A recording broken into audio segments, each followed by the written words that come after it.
မင်္ဂလာပါပြန်လည်ကြိုဆိုပါရစေဆိုတော့ပြီးခဲ့တဲ့ဗီဒီယိုမှာစာဝတ်မော်တာအကြောင်းကိုပြောပြီးပြီဆိုတော့ဒီကနေ့ဗီဒီယိုမှာultrasonic sensor အကြောင်းကိုပြောမယ်ဆိုတော့ ultrasonic sensor ဆိုတာကအတန်လှိုင်းကိုသုံးပြီးတော့ဒီ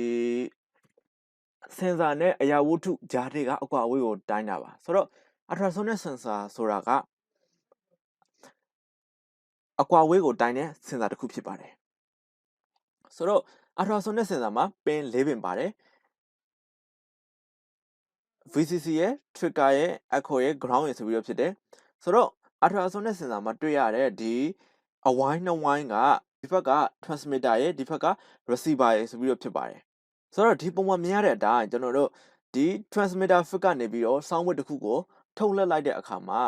ဒီ sound wave ကအရာဝတ္ထုတစ်ခုနဲ့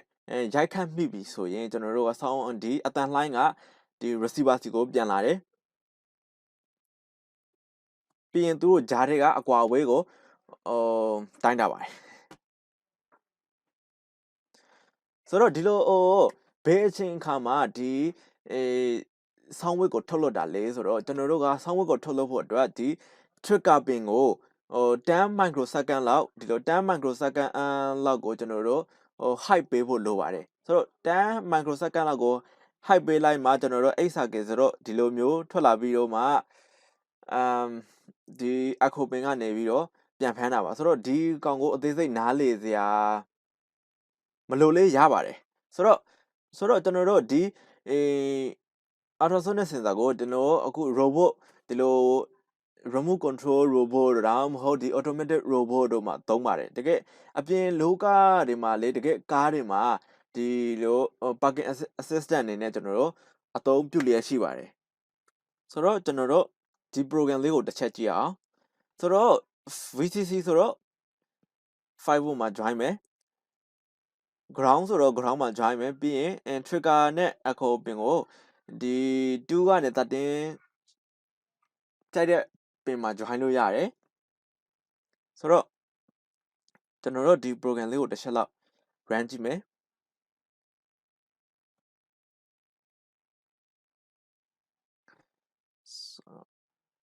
ဆိုတော့ဒီset wine လေးကိုကျွန်တော်တို့ကobject တစ်ခုလို့ယူဆလိုက်မယ်ဆိုရင်ကျွန်တော်တို့ object ရှိတဲ့နေရာကိုမူတည်ပြီးတော့သူ့ရဲ့ဒီအကွာအဝေးကပြောင်းရမယ်ဆိုတော့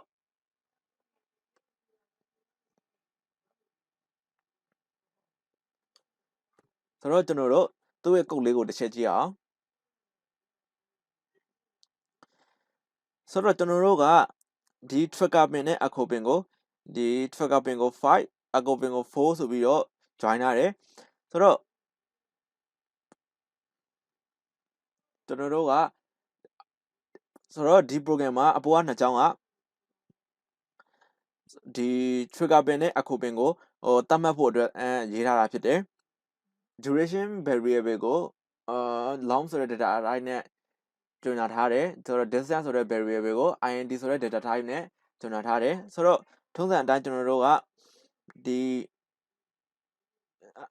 digital pin တွေကိုသုံးမယ်ဆိုတဲ့အတွက် pin mode ကိုကြေညာပေးရမယ်ဆိုတော့ trigger pin က output ဆိုတော့ trigger pin က output အနေနဲ့သုံးတာဖြစ်တယ် echo pin က input အနေနဲ့သုံးတာဖြစ်တယ်ဆိုတော့သူတို့ရဲ့ဒီ distance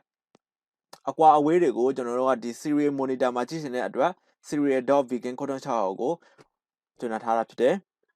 ဆိုတော့ဒီမှာဆိုတော့ while loop ထဲမှာရေးရမှာက digital write trigger pin ကိုပိတ်လိုက်တယ်2 microsecond လောက်ပိတ်လိုက်ရတယ်ဆိုတဲ့သဘောဆိုတော့ဒီကောင်ကဘာလို့ပိတ်လိုက်ရတာလဲဆိုတော့ကျွန်တော်ဒီနေရာမှာတစ်ချက်ပြောမယ်ကျွန်တော်တို့ဒီ diagram မှာ ultrasonic sensor ကနေ sound wave တစ်ခုထုတ်ပေးဖို့အတွက်ဒီ10 microsecond trigger pin ကိုဖွင့်ပေးရတယ်ဆိုတော့ဒီ10 microsecond မဖွင့်ပေးခင် trigger pin ကကျွန်တော်တို့အတိတ်ကာလတစ်ခုမှာပေါ့လေဆိုတော့ဒီလိုပဲပြောရမှာပေါ့အတိတ်ကာလတစ်ခုလို့တော့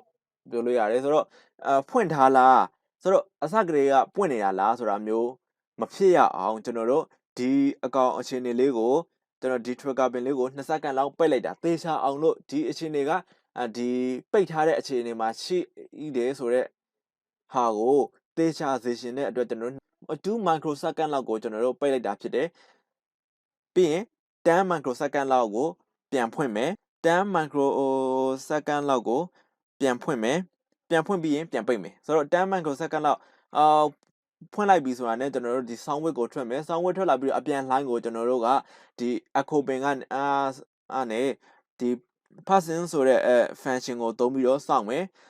ဆိုတော့ဒီ person function ကိုသုံးပြီးတော့တကယ်လို့ဒီ echo ပင်ကနေဒီလို sound wave ကိုပြန်ရပြီဆိုတာနဲ့သူ့ရဲ့အချိန်အတိုင်းတာကျွန်တော် duration အချိန်ကိုရမယ်ရလာတဲ့duration ကကျွန်တော်တို့အချိန်ကများနိုင်တဲ့အတွက်ကျွန်တော်တို့ဒီမှာ long ဆိုတဲ့ variable နဲ့ကျွန်တော်တို့သုံးတာဖြစ်တယ်ဆိုတော့ဒီကောင်ကိုမှကျွန်တော်တို့စင်တီမီတာပြောင်းရှင်တဲ့အတွက်ဒီမှာပုံသဏ္ဍာန်နဲ့ပြောင်းလိုက်တယ်ကိုကလက်မကိုလိုချင်တယ်ဆိုရင်လေလက်မပြောင်းတဲ့ပုံသဏ္ဍာန်ကိုက internet ပေါ်မှာခြာပြီးတော့အစားထိုးပြီးတော့ရေးလို့ရတယ်ဆိုတော့ဒီ program တစ်ခုလုံးကိုရေးလိုက်တဲ့အခါမှာဒီ distance ဆိုတဲ့ variable ထဲမှာကျွန်တော်တို့အတိုင်းအတာတစ်ခုရနိုင်မယ်ဆိုတော့ဒီအတိုင်းအတာကိုမူတည်ပြီးတော့ပဲကျွန်တော်တို့အခြားဥပမာစာဘိုတို့အခြား module တွေအခြား sensor တွေနဲ့သုံးတာဖြစ်တယ်ဆိုတော့နားလည်မယ်ထင်ပါတယ်ဆိုတော့ပြီးခဲ့တဲ့ video ကsound motor နဲ့ဒီကနေ့ video က ultrasonic sensor တို့ကိုပေါင်းပြီးတော့project အများကြီးလုပ်လို့ရတယ်ကို internet ပေါ်မှာလည်းအများကြီးရှိတယ်ကိုညံစွမ်းရှိသလောက်ကွက်ကိုလုပ်ကြည့်လို့ရတယ်ဆိုတော့နောက်ထပ် video မှာတွေ့ပါမယ်